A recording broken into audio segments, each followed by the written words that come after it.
Welcome back to Valley Crawlers and welcome to what should be episode 1 of Project Beluga. Now it's not actually episode 1 because it's a bit of a story here. About 2.5 months ago I filmed what should have been episode 1 of Project Beluga, and then I got a bit sick of filming RC crawler stuff, so I haven't actually filmed anything for 2.5 months. So I've still been mucking around with my crawlers, I just haven't been filming anything. So what should have been episode 2, 3 and 4 of Project Beluga was never filmed. So now the reason I'm telling you this, because in a moment I'm going to play what would have been episode 1. But there is no episode 1, there is no episode 2, there's just one video on the whole thing.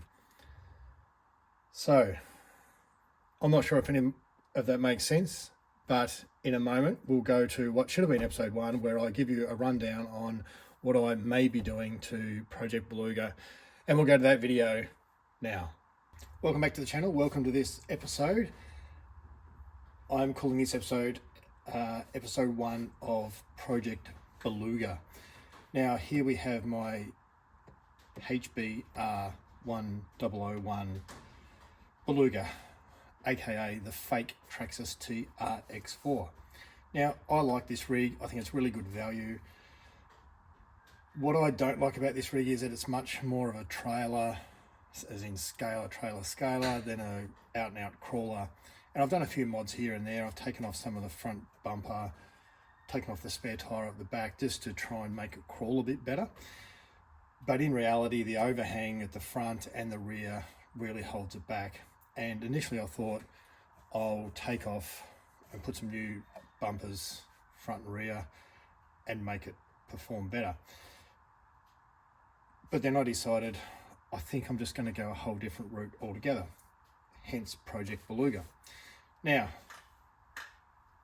I'm going to go through the mods I've done so far, and this is going to be Project 1. Next episode will clearly be episode 2, and I'll do some more mods and to make this into a crawler. Now these are cheap off AliExpress. Sometimes you get them for like 250 bucks Australian, which is, I don't know what that is, what's that, 160 something US. So incredibly good value, and they work really well. As I said, they're essentially a TRX4. So if I remove the body, I'm just going to go through a few of the mods I've done so far. This off. Now I've got all the lights labeled there. I don't use the lights because I'm not really a lights guy, and it is a kind of little bit ridiculous that you've got to plug all these lights in every time you take the body off into the little light box receiver box thing over there. So the mods I've done, as I said, I've taken off the front, some of the front bumper here. I have brass in here on the front axles. I've got an Endura 35 kilo servo. I've got a Hobbywing 1080, and I've actually got the TRAXXAS Titan 21 turn, which actually is the stock standard motor, out of my TRX4 Sport. So, clearly I've got different tyres. There's a Proline Flat Irons G8, and they've just got Endura dual stage foams in them. I find that these tyres need a soft outer to make them work really well, and these are just kind of generic 1.9 inch beadlocks. I'm not sure what brand they are, but off AliExpress. And aside from that, everything is stock standard. I'm not going to go through the mods I'm going to do because it's probably going to be a bit fluid. It's probably going to change as I go along. So this is it is episode 1, more of an introduction with just some of the subtle mods that I've done. And in episode 2, when I say it's fluid, I'm probably going to change my mind, because I do change my mind a fair bit. So I have an idea of what I'm going to do. Gearing I'm definitely going to do. I'm going to do underdrive, overdrive. definitely going to do that. I've already got the gear to do that. And then after that, it's probably shedding some weight, and I'm pretty keen to put a different body on because this is a very heavy body and I love the look of this. I do, but it's not great for crawling. It's a great scaling type body because it's a good body and it's very strong. You've got this internal cage thing going on here, but it just makes it heavy for crawling and not really that much fun as far as crawling goes.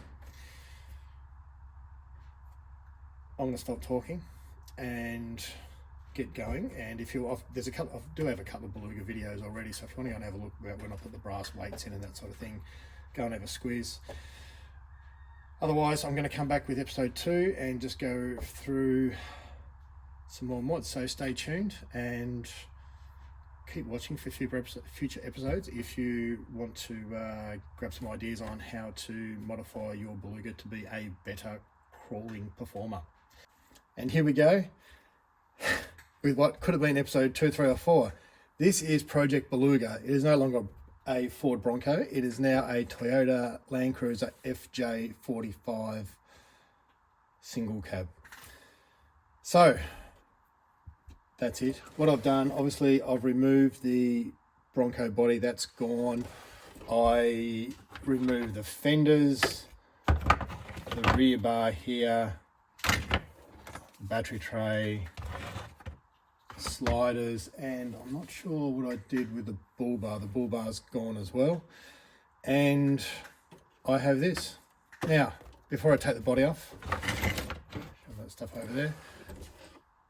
Before I take the body off, I'll give a quick rundown on what I've got here. So, pretty simple mods. In fact, very simple mods. Didn't cost too much, didn't take too much effort. We have the FJ45 cab only body, which is off AliExpress. I really like this body. I'm a massive Land Cruiser fan.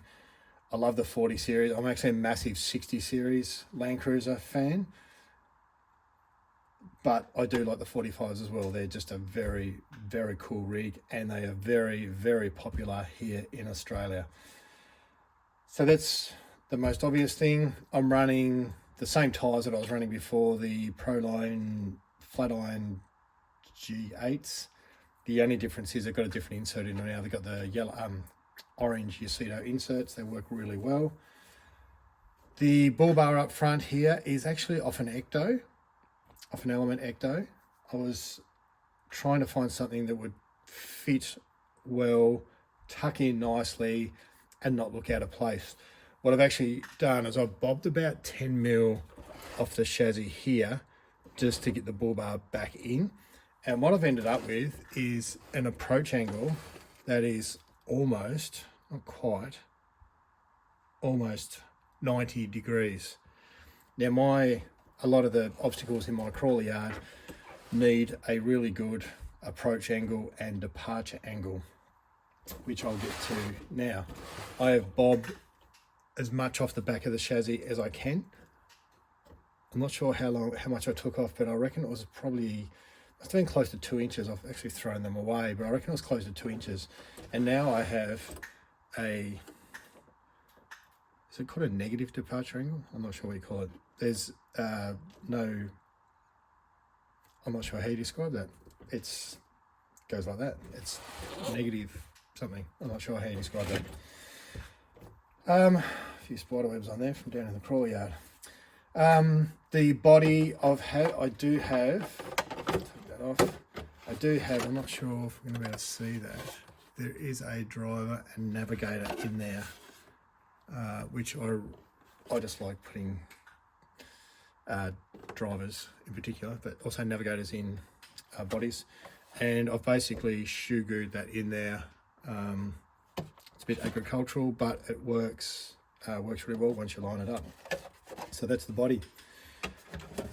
Now, actual car crawler chassis wise, what I had to do, because I removed the fenders actually have the shock mounts built in, along with the panhard mount.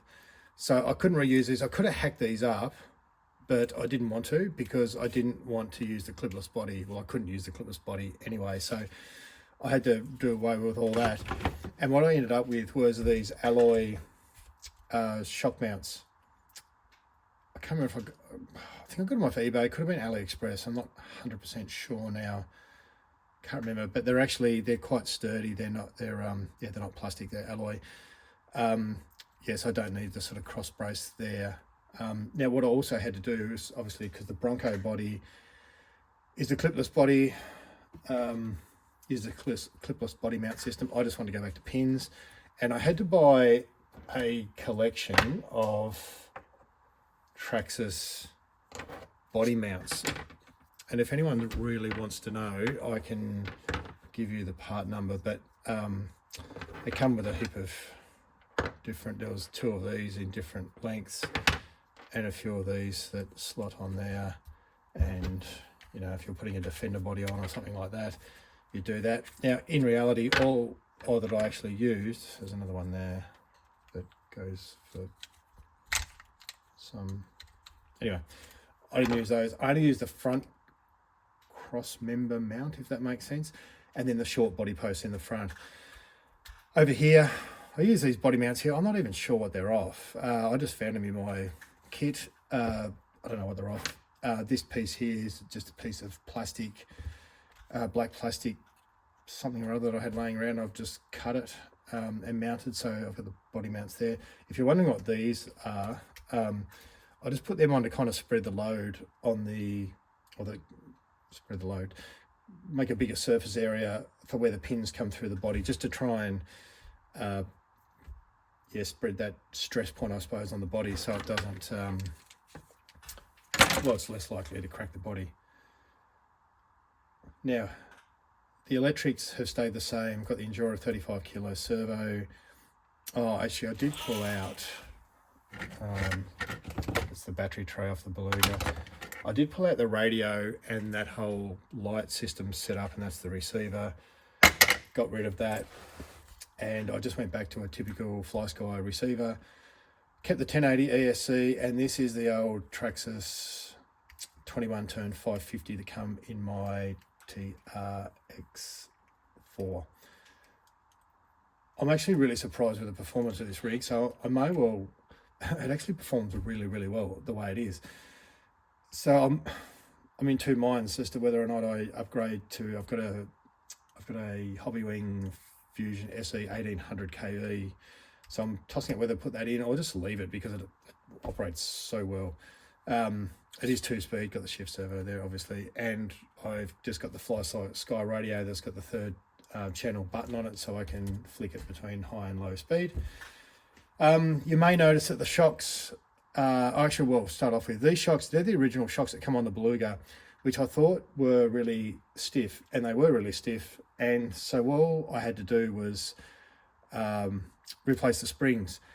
Now, these gold-coloured springs, I can't tell you what they're actually off, but back in the old days, I was a massive, massive clodbuster fan. That was everything to do with RC was about clodbusters. And I bought this set of springs that were for, well, actually now I say that I didn't know if they were for a clodbuster or whether they were for crawlers. I don't know. Anyway, I bought a packet of springs, and it came with like 4 different sets, all different colours. And I pulled out the springs off these shocks, and these ones seem quite a bit softer, and they actually work. I fluked it. They work really, really well. So I've done amazingly well there, and I'm very happy with the way that panned out. Now, you may notice that the shocks are upside down, and I know some people do this to keep the center of gravity down. That is not why I did that. I did that because the body of the shock's quite big, and it actually wouldn't go up into the shock mount under these aluminium shock mounts. So the body just, it hits. And the only way I could do it, these are pretty cool. They're 3-position, these shock mounts, but the only way I could get this shock to mount was to put it in the bottom hole, which then made the shocks, the chassis or the vehicle high, way too high. And I did have a look at another set of shocks, but it's, in the end, I decided to use these Beluga ones just with the softer springs, and they actually work really, really well. I'm really happy with that. As per usual, not as per usual, but as per what I had before, I've got some brass on the front I had that in there before. That's specific Beluga brass. Now, you may or may not notice the rear diff / axle housing. So, I'm pretty sure in the first video, and even if I didn't say it, my plan all along was to put overdrive and underdrive in this crawler. But so what happened was I bought the gears off AliExpress, and same as in the in my TRX4 Sport, I've got overdrive in the front, underdrive in the rear. And I think once you do that, I think it's, I can't remember exactly, I think it's about 27%, and that's what I was going to do with this. So I bought the gears, bought the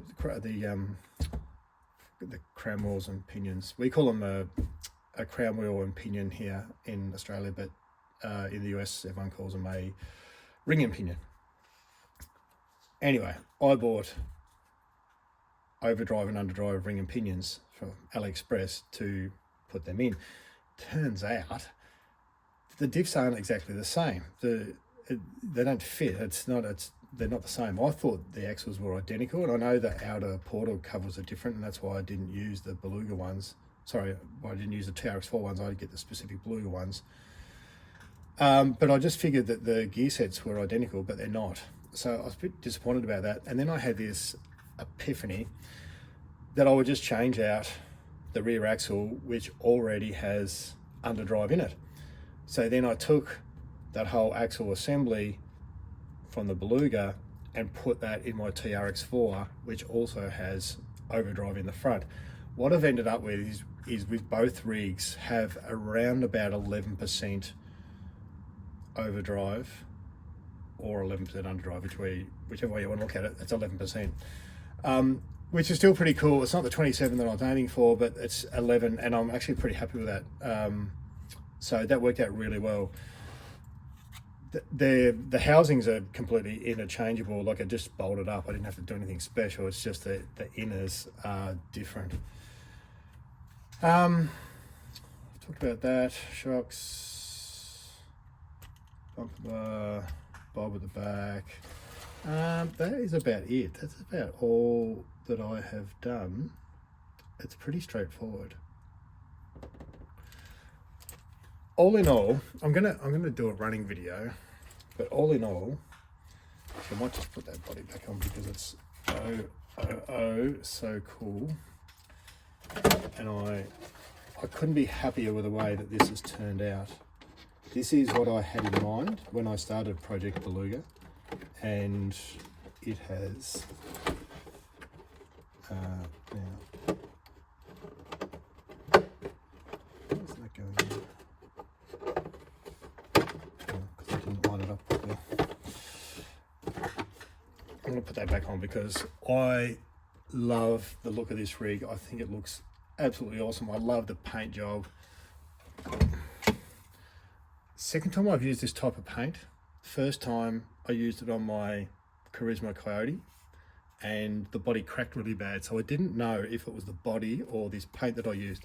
I've now decided that it's the body, or maybe it was the reaction of the paint on the body on that Charisma, because the first time I took the Charisma out, the first time I crashed it, it shattered the body. But this, I've rolled this plenty of times already and it hasn't shattered. So I love the paint job. That paint's cheap as chips too. If you're in Australia, I bought a heap of that from Super Cheap Auto, at about 5 or 6 different colours. Yeah, I love the body. I love the tyres. The tyres, obviously the flat irons are not scaled tyres, as in they're not modelled off a 1-to-1, but they look really, really, really realistic. And yeah, I just absolutely love the look of this rig. Now, I haven't actually added up how much this cost me, but it's cheap, like really cheap. The body, I think Australian was less than 25 bucks, $10 for a can of paint. The interior was 15 bucks. The shock springs I had laying around anyway. The diff housing I had laying around. Obviously the flat irons I already had, but you could use whatever you want on there. The Ecto bumper I already had because I've got a couple of Ecto bodies, and when you buy an Ecto body, it comes with the bumper. So I had a couple of those laying around. The body mounts. I had to purchase the body mounts, which I really don't remember how much it cost me, about 25 bucks. So, and these are all Australian prices. So I have spent way less than 100 bucks on this. Way less than 100 bucks. So that's, you know, I've maybe spent 50 US on it. I'm not 100% sure. Oh, actually, one thing I haven't mentioned, which I think is really, really cool, is this 3D printed grill and bezel. So I got this, I can't remember the seller's name off eBay, guy in Western Australia, and he prints all sorts of stuff. And it's a really good fit. And it just, because when you get the stickers for this body, they're lame. They're really lame. This guy, I think that was probably about 25, 30 bucks. I can't remember. It's actually a two-piece. And it screws on with these tiny little Phillips head screws. Goes on a treat. So now I think about it, I probably have spent $100 Australian, so maybe 65 bucks US, something like that. But I now have this really, really cool looking rig that performs unreal. Like, this is possibly the most capable rig I have now. Now, bear in mind, I'm not into LCG crawlers, even though I have an Endura one. I'm not really into that. I don't know, it's just kind of like more standard type chassis and rigs that I can modify with some pretty subtle mods. And this is the best performing. A lot of it's got to do with the approach and departure angles, but it just seems to climbs really well. The tires work really well. And if you can't tell, I'm actually totally in love with this rig. It's awesome. I can't even think of anything else I want to do to it, apart from possibly putting in that Fusion SE. So this is the end of the one and only episode of Project Beluga. I just wanted to do this just to see, you know, what I could do with that vehicle, given that I didn't like the body and I'm not into lights and that sort of stuff. So hopefully this, if you've got a Beluga or maybe another vehicle, there's some pretty subtle mods you can do and turn it into a totally different rig, and in my case, much more capable. I've done a running video, filmed it earlier on today, so I will play that now.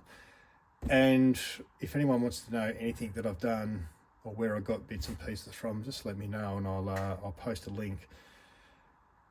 That's the end of the video. Like, subscribe, all that sort of stuff, and actually we'll go to the running video now. Thanks very much for watching. We'll go to that video now.